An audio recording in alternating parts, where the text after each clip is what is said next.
कल एक खेसारी लाल यादव का टीजर आया था। उस गाने का आज वीडियो सॉन्ग रिलीज़ किया गया है सारेगामा हम भोजपुरी से। तो आप लोग इस गाने को सुनिए, बंधु 3 दिन। इसमें अरसिया और सी भी नज़र आने वाले हैं और वीडियो आप लोगों ने आज देख ही लिया होगा। बहुत ही कमाल का वीडियो शूट हुआ है। इसमें कृष्णा विद्यार्थी जी का लिखा हुआ गाना है और आर्या शर्मा जी का म्यूजिक है, जो कि आज 2 घंटे में बहुत बड़ा रिकॉर्ड कायम किया है। इस गाने ने भोजपुरी के लिए एक बहुत ही गर्व की बात है। इस गाने को देखिए और सुनिए, इसको ट्रेंड में जल्दी लाइए।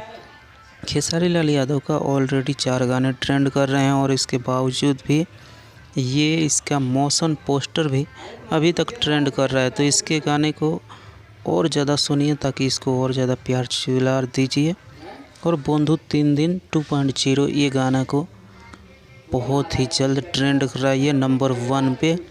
और ऐसे ही खेसारी लाल यादव के अपडेट पाते रहने के लिए मेरे चैनल DK एंटरटेनमेंट को सब्सक्राइब कर लें और लाइक करें, कमेंट करें।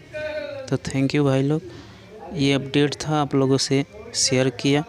और मिलते हैं खास अपडेट के साथ में खेसारी लाल यादव के लेकर के। तो थैंक यू भाई लोग। जय हिंद, जय बिहार, जय भोजपुर।